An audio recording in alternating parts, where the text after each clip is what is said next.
Movie start होती है और हम हमारी मेन कैरेक्टर नितिन को अपने स्कूल टीचर मिस्टर ब्रुनर के पास आता हुआ देखते हैं। उन्हें आकर कहते हैं कि मैं सुसाइड करने वाली हूँ, मुझे लगता है कि किसी एडल्ट को पता होना चाहिए, इसी वजह से मैं आपको बता रही हूँ। इस बात पर मिस्टर ब्रुनर कहते हैं कि मैं भी अपनी सुसाइड नोट ही लिख रहा था, मैं अपना जॉब, पूरी लाइफ, इस सब से तंग आ गया हूँ और इन सारी चीजों में सिर्फ स्कूल ब्रेक यही एक चीज होती है जिससे मुझे अच्छा लगता है और इसमें भी अब स्टूडेंट्स आकर मुझे डिस्टर्ब कर रहे हैं, इसी वजह से मैं सुसाइड नोट लिख रहा हूँ। नादिन को जरा भी सीरियसली नहीं लेते, वो फिर वहां से चली जाती है। नादिन हमें अपनी लाइफ स्टोरी बताती है। बचपन से उसे स्कूल वगैरह इन सब चीजों में कोई भी इंटरेस्ट नहीं था। इसके ऑपोजिट उसका ब्रदर जिसका नाम था डेरियन, ये सारी चीजों में एक्सेल करता था। हर रोज स्कूल के लिए उसे गाड़ी से निकालने के लिए उसके पेरेंट्स को बहुत एफर्ट्स डालने पड़ते थे। उसे लगता था कि सिर्फ उसके फादर ही उसे समझते हैं। उसके फादर उसे बहुत ही अच्छी तरीके से हैंडल करते थे। स्कूल में उसका मूड बहुत ही खराब रहता था, पर एक दिन उसे क्रिस्टा नाम की एक लड़की आकर मिली। उसने उसे एक बग दिया और कहा कि क्या तुम इसकी मेरे साथ मॉम बनोगी। वो दोनों मिलकर इस बग का ख्याल रखने वाले थे, पर ब्रेक में ही नादिन ने उस बग को अपने कंपास में डाल दिया और इस वजह से उसकी डेथ हो गई। इस ट्रेजेडी को एक दूसरे के साथ वो सफर करती है। यही से उनकी फ्रेंडशिप स्टार्ट हो गई थी। हमेशा एक दूसरे के साथ वो टाइम स्पेंड करती। कभी कभी क्रिस्टा का घर का माहौल अच्छा नहीं होता था तो एक दूसरे को सपोर्ट करती थी। ऐसे ही अब वो टीनेजर बन गए। नादिन के फेस पर पिंपल्स आ रहे थे और इस वजह से वो बहुत ही ज्यादा अपसेट हो गई थी। पैरेलल में उसका ब्रदर डेरियन बहुत ही हैंडसम बन चुका था। उसे अपसेट लग रहा था तो नादिन के फादर उसे चीज बर्गर लेने के लिए लेकर जाते हैं। वो कहते हैं कि तुम्हारी लाइफ में सब कुछ अच्छा है, मैं तुमसे प्यार करता हूँ, हर कोई तुमसे प्यार करता है और अब तुम्हें चीज बर्गर्स मिलने वाले हैं। इसके बाद वो गाना गाते गाते कार से जा रहे थे, पर तभी उनका एक्सीडेंट हो जाता है। नादिन के फादर की डेथ हो गई थी। अब इसके बाद से 4 साल गुजर चुके हैं। फादर के जाने के बाद 4 सालों में उन्होंने हील करने की बहुत ट्राई की है। नादिन ने हंसना छोड़ दिया था। आज के दिन क्रिस्टा के साथ फर्स्ट टाइम वो बहुत ही खुल कर हंसती है। नादिन को स्कूल के एक लड़के जिसका नाम था निक, उस पर एक बहुत बड़ा क्रश था। वो उससे बड़ा था और इसी वजह से उससे वो बात नहीं करता था। उसे हम मिस्टर ब्रुनर के क्लास में आता हुआ देखते हैं। उनसे कहते कि कल आपने जो चैप्टर सिखाया था उसमें आपने टीचिंग में गलती कर दी थी। वो नादिन से कहते हैं कि जब तुम लेक्चर में बैठी हुई थी तो क्या तब तुमने सोचा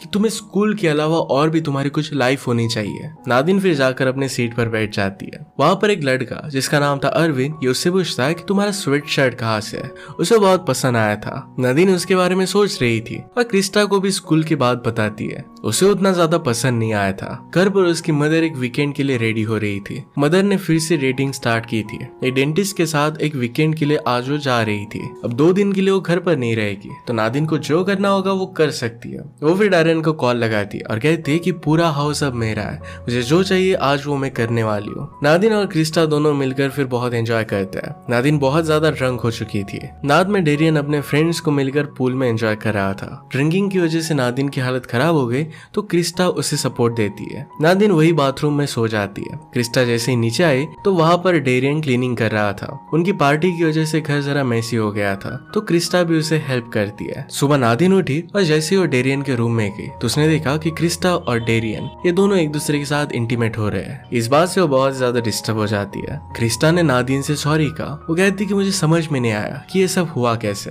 नादिन बिना कुछ कहे वहां से जा रही थी। क्रिस्टा कहती कि प्लीज कुछ तो कहो। नादिन कहती कि इसमें तुम्हारी गलती नहीं थी। ये सब कुछ अपने ब्रदर डेरियन पर डालती है। वो जाकर डेरियन से कहती है कि तुम्हें जिम करनी पड़ती है, अपनी बॉडी पर काम करना पड़ता है क्योंकि बाकी लोग तुम में इंटरेस्टेड हो सके। तुम्हें कुछ पर्सनैलिटी नहीं है, मेरी फ्रेंड्स से दूर रहना। डेरियन कहता है कि तुम्हारी फ्रेंड्स नहीं है, सिर्फ एक ही फ्रेंड है। इसके बाद नादिन स्कूल में आई। स्कूल में उसे रियलाइज होता है कि उसने होमवर्क नहीं किया था। मिस्टर ब्रनर से कहती है कि मैं जरा अपसेट थी मेरे फादर की डेथ की वजह से और इसी वजह से मैं होमवर्क कर नहीं पाई। मिस्टर ब्रुनर पूछते हैं कि तुम्हारे फादर की डेथ को कितना समय हुआ है। नादिन कहती है कि 4 साल हो गए। वो कहते हैं कि फैमिली और रिलेटिव्स के पासिंग पर मैं सिर्फ 1 ही साल का समय देता हूँ, 4 साल तक तुम ग्रीव नहीं कर सकती। नादिन फिर डिसअपॉइंटेड होकर बैठ जाती है। वहां पर एरविन उसके साथ बात करता है, उसे वीकेंड के बारे में पूछता है। नादिन कहती है कि मेरा वीकेंड बहुत ही बोरिंग था। अरविंद कहता है कि मैं मेरे फ्रेंड्स के साथ गोल्फ कर रहा था। नादिन को इंटरेस्टिंग लगता है तो अरविंद पूछता है कि क्या तुम मेरे साथ गोल्फिंग के लिए चलोगी। वो उसके साथ अकेला जाना चाहता था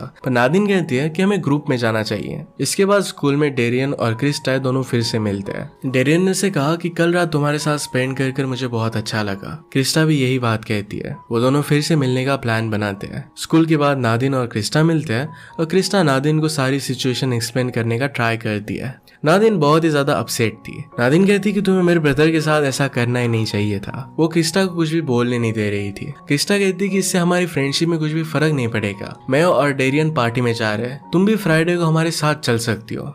क्रिस्टिन इसके लिए हाँ कहती है। वो पार्टी में पहुंचते हैं और सब लोग एक दूसरे के साथ बात करने लगते हैं। डेरियन के जो फ्रेंड्स थे उनके साथ क्रिस्टा बात करती है, उन्हें जानने की कोशिश करती है। नादिन को इस सब में लेफ्ट आउट फील होता है। वो किसी को भी अपना फ्रेंड बना नहीं पाती। वो ट्राई तो करती है पर फेल हो जाती है। इसके बाद उसने अपनी मदर को कॉल किया। On the opposite side mother भी बहुत डिस्टर्ब थी। जिस डेंटिस्ट के साथ वो वीकेंड पर गई थी उसकी ऑलरेडी वाइफ थी। रात में नादिन उसे जो लड़का पसंद है उसे ईमेल करने की कोशिश करती है, क्योंकि उसने उसकी फ्रेंड रिक्वेस्ट एक्सेप्ट नहीं की थी, पर ईमेल उसने सेंड नहीं किया। उसे लगा कि वो बहुत ही ज्यादा डेस्परेट हो रही है। वो फिर इरविन को कॉल करती है। इरविन कहता है कि यहाँ का थीम पार्क लेट नाइट तक स्टार्ट रहता है। इरविन कहता है कि मैं एक थीम पार्क जानता हूँ जो बहुत ही लेट तक ओपन रहता है, अगर तुम चाहो तो आ सकती हो। नादिन भी इसके लिए मान जाती है। वो दोनों फिर इस व्हील पर बैठे एक दूसरे की ड्रीम्स एंड होप्स के बारे में बात करने लगते हैं। इरविन मौका देखकर नादिन को किस करने की कोशिश करता है, पर नादिन ने उसे दूर कर दिया।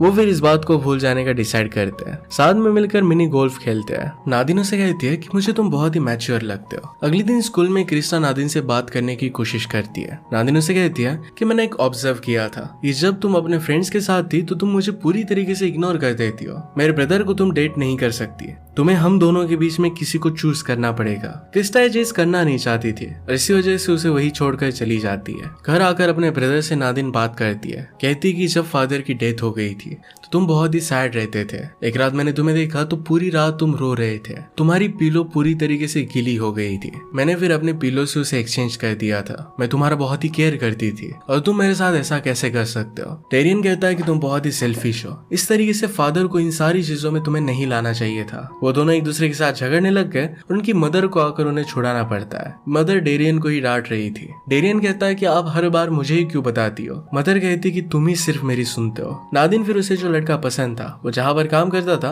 वहां पर वो पहुंच जाती है। उससे वो बात करने की कोशिश करती है। उसे जो चीज नहीं चाहिए थी वो भी वो मांग रही थी और फिर खुद ही एडमिट कर लेती है कि वो सिर्फ उसे मिलने के लिए आई थी। निक उसके बारे में जान लेता है और फिर उसे इग्नोर कर वहां से वो चला गया। अगले दिन नेदिन की मदर उसे कहती है कि हर रोज मैं तुम्हें स्कूल पर नहीं छोड़ सकती। तुम्हारे और क्रिस्टा के बीच में जो भी चल रहा है उसे सॉर्ट आउट कर लो। क्रिस्टा तुम्हें लेने के लिए आती है तो मुझ पर ज्यादा लोड नहीं आता। स्कूल में आने के बाद नेदिन इरविन को ढूंढ रही थी। इरविन के फ्रेंड उसे कहते हैं कि फिल्म फेस्टिवल के लिए वो एक प्रोजेक्ट क्रिएट कर रहा है और इसी वजह से वो स्कूल से ऑफ ले रहा है। वो आकर फिर मिस्टर ब्रूनर के साथ लंच करने लगती है। वो उसे कहने लग गई कि मेरा यहाँ पर कोई भी फ्रेंड नहीं है, उसे कोई भी अच्छा नहीं लगता था। मिस्टर ब्रूनर कहते हैं शायद कोई भी तुम्हें लाइक नहीं करता। इस बात से नेदिन को गुस्सा आ जाता है। मिस्टर ब्रूनर को भी बहुत कुछ बोल जाती है। वो फिर उसे एक कुकी देते हैं ताकि उसे अच्छा लग सके और कहते हैं कि तुम मेरी फेवरेट स्टूडेंट हो। नादिन पूछती है कि क्या सच में। ब्रूनर कहते कि तुम अपसेट हो और यही मुझे कहना चाहिए। स्कूल के बाद नादिन को अरविंद का कॉल आता है। उसे कहता है कि तुम मेरे बारे में पूछ रही थी। नादिन फर्स्ट टाइम तो उससे कुछ भी बात नहीं करती और कॉल वैसे ही रख देती है, पर बाद में उसे कॉल करती है। उसे कहती है कि मैंने जरा एंटी डिप्रेशन पिल्स ली थी और इसी वजह से मुझे बुरा लग रहा था। अरविंद कहता है कि क्या तुम मेरे घर पर आना चाहोगे, यहाँ पर पूल भी है। दोनों मिलकर फिर पूल में मजे करते हैं। नादिन एक्टिंग कर रही थी और उससे पूछती कि क्या तुम मेरे साथ इंटीमेट होना चाहोगे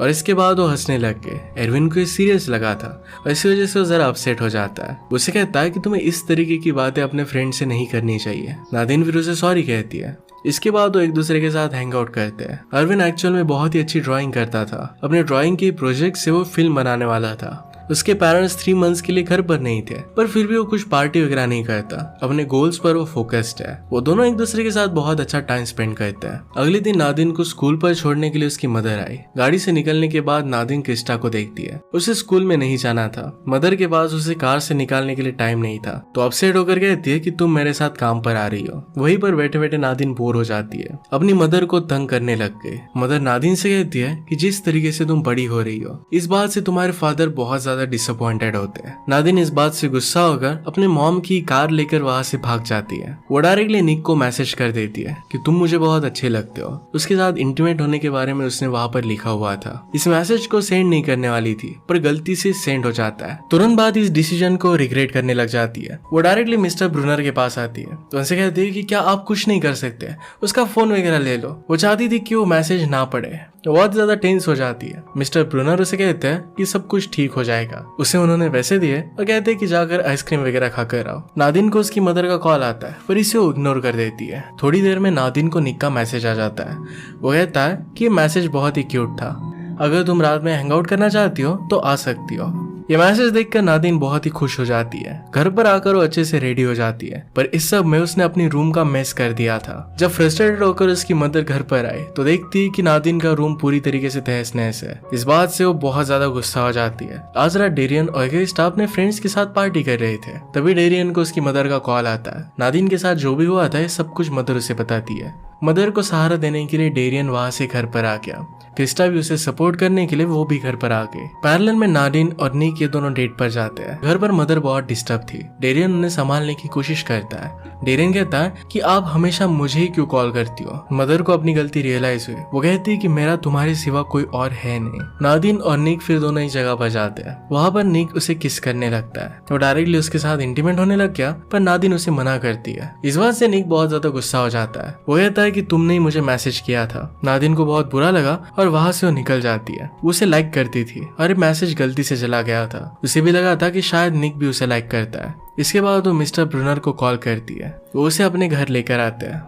घर पर नादिन ने देखा कि मिस्टर ब्रूनर की एक बहुत ही ब्यूटीफुल सी फैमिली है। नादिन ने कभी भी उन्हें अच्छी फैमिली के साथ इमेजिन नहीं किया था। थोड़ी देर में वहां पर डेरियन आ जाता है। वो नादिन से कहता है कि प्लीज कार में बैठ जाओ। वहां पर क्रिस्टा भी थी और इसी वजह से नादिन उसे मना करती है। और डेरियन भी इस बात से गुस्सा हो गया। नादिन उसे कह रही थी कि तुम्हारे लिए सब कुछ ईजी है, तुम्हारी लाइफ ईजी है। डेरियन उसे समझाता है कि ऐसा कुछ भी नहीं है। वो जिस कॉलेज में जाना चाहता है वहां पर नहीं जा सकता, क्योंकि उसे घर के पास रहना पड़ेगा, क्योंकि उसे पता नहीं कि नादिन अपनी मदर का ख्याल रखेगी भी या नहीं। वो क्रिस्टा से प्यार करता है, पर नादिन इस बात से बहुत ज्यादा हर्ट हो रही है। ये बात उसे अंदर ही अंदर खाई जाती है। डेरियन ने फिर मिस्टर ब्रूनर से कहा कि बाद में इसे घर पर छोड़ देना, और वो वहां से चला जाता है। थोड़ी देर में मिस्टर ब्रूनर उसे घर पर छोड़ देते हैं। घर पर आने के बाद वो डेरियन से बात करती है। वो कहती है कि मैं हमेशा मेरे ही बारे में सोच रही थी। डेरियन पर क्या गुजर रही है इसके बारे में उसे पता नहीं था। वो जिस भी तरीके से बिहेव कर रही थी इसलिए उसे सॉरी कहती है। डेरियन उसे माफ कर देता है और उसे हक कर लेता है। अगली सुबह क्रिस्टा भी वहां पर ही थी। नादिन का मूड अच्छा था और उसे वो गुड मॉर्निंग कहती है। नादिन कभी भी इतनी जल्दी उठती नहीं थी। आज अरविंद की मूवी बाकी लोगों के सामने डिस्प्ले होने वाली थी और इसी वजह से उसने नादिन को भी बुलाया था। नादिन उसके लिए जल्दी उठकर वहां पर पहुंच जाती है। मदर उठी तो नादिन के लिए वरीड थी कि वो कहाँ पर है। नादिन उसे मैसेज कर देती है कि वो सेफ है। अब इसके बाद अरविंद की मूवी डिस्प्ले की जाती है। इसमें एक लड़का एक लड़की को बहुत प्यार करता है, पर वो लड़की हमेशा उसे इग्नोर करती है। उसके बाद उस लड़की को मॉन्स्टर से बचाता है। बचाने के बाद वो लड़की फिर से उसके पास आई, पर फिर वो उसे एक्सेप्ट नहीं करता। वो उससे मूव ऑन हो चुका था। नादिन समझ गई थी कि इरविन को जिस तरीके से वो इग्नोर कर रही थी ये ठीक नहीं था। वो अरविंद से बात करती है और कहती है कि अब मैं फिर से तुम्हें इग्नोर नहीं करने वाली। अरविंद के फ्रेंड्स वहां पर आते हैं और सब लोगों से वो बात कर रहा था, पर उनके ग्रुप में वो नादिन को भी सब लोगों से इंट्रोड्यूस करवाता है। नादिन सब लोगों में शामिल होकर बहुत ही खुश थी। उसे अपने इश्यूज की रिस्पॉन्सिबिलिटी खुद लेनी थी और अब वो सीख चुकी थी। सेल्फिश ना बनकर सब लोगों को रिस्पेक्ट दे रही थी। इसी लर्निंग के साथ ये मूवी एंड हो जाती है। अगर आपको एक्सप्लेनेशन अच्छा लगता है तो प्लीज लाइक और कमेंट जरूर कर दीजिएगा। मैं बहुत सारी मूवीज लेकर आते रहता हूँ, तो प्लीज चैनल को सब्सक्राइब कर दीजिए और बेल नोटिफिकेशन आइकन दोनों में मत भूलिएगा। हम फिर से मिलेंगे और एक नए मूवी के साथ। तब तक के लिए थैंक यू और आप अपने आप का ख्याल रखिए।